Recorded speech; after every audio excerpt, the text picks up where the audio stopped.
Susan Cain's book, Quiet, was a catalyst for the introvert movement that helped bring awareness towards personality types with a greater need for solitude and less stimulating environments. With 1/3 to half of the world's population made up of introverts, it's great that we finally began to acknowledge and talk about their unique set of traits and tendencies. Along with introversion, sensitivity has also made the headlines and been widely discussed. The personality trait was first researched by Dr. Elaine Aron in 1991. All of her important findings have been published in various articles and in her book, The Highly Sensitive Person. Although it's a trait being acknowledged more, Aron states that sensitive people are still often considered the minority of the population. She emphasizes that culture plays a large role towards how sensitivity is valued. Aron writes, "In culture where it is not valued, HSPs tend to have low self-esteem. They are told, don't be so sensitive, so that they feel abnormal. We want to raise this issue and help promote more acceptance towards highly sensitive people." Approximately 70% of the introverted population is made up of HSPs. Not all introverts identify as HSPs, but there seems to be an overlap between the two traits that's too important to ignore. Here's 8 signs you're a highly sensitive person.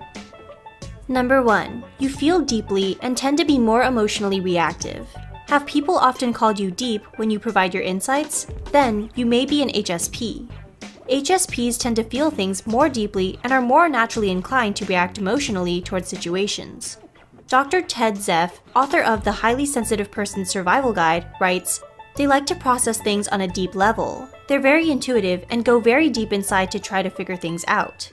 Overall, HSPs are empathetic and care a lot for others when they are having a tough time. Since your emotions run deep, when others suffer, you can also feel their pain. This helps you stay open-minded when you can easily put yourself in the shoes of another and understand what that person is going through. Number 2. You prefer to exercise alone.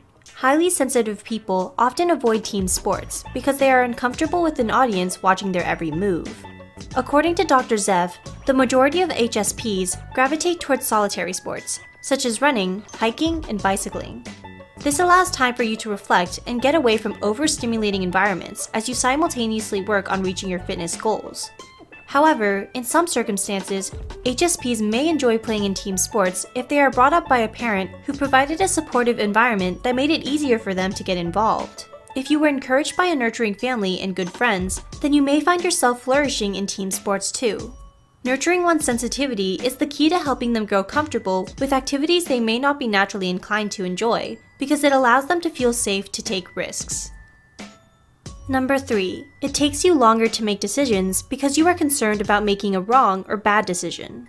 When you're sensitive, it takes you more time to make decisions, even though there may not be a right or wrong one. For instance, it may take you longer than others to choose what you want to eat from a restaurant menu. This is because you have a tendency towards weighing all the options that are provided.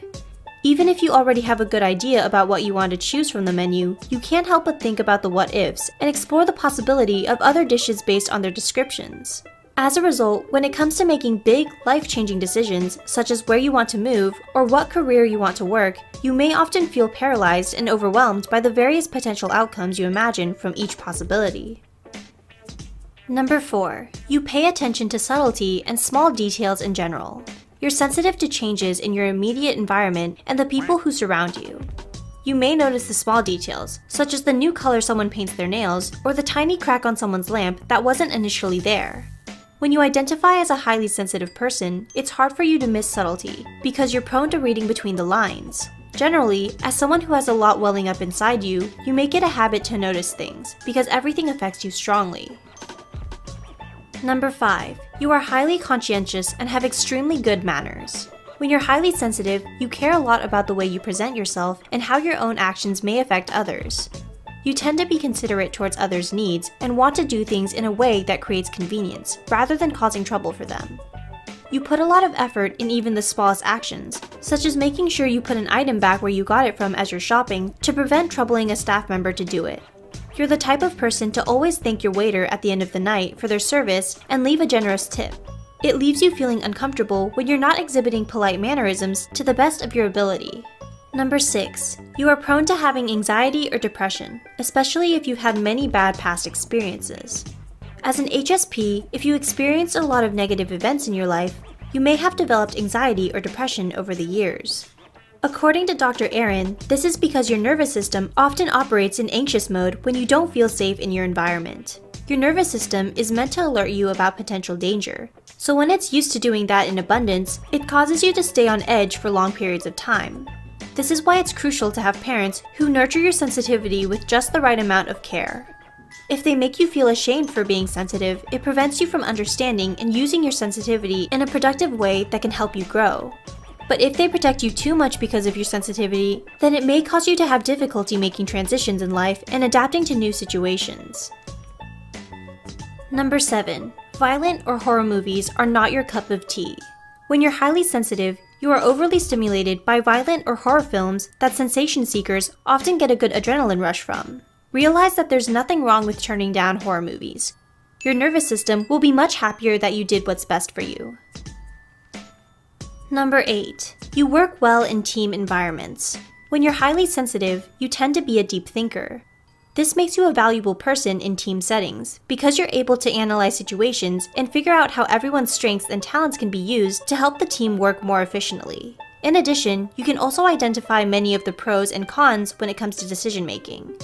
However, you may not be comfortable with being the person in charge of making the actual decisions. Instead, you may like to play the role of someone who negotiates and helps facilitate discussions, rather than the person who has to take action. Still, with the right amount of encouragement and good practice, HSPs can make exceptional leaders with their ability to empathize with their coworkers and having an open mind when problem solving.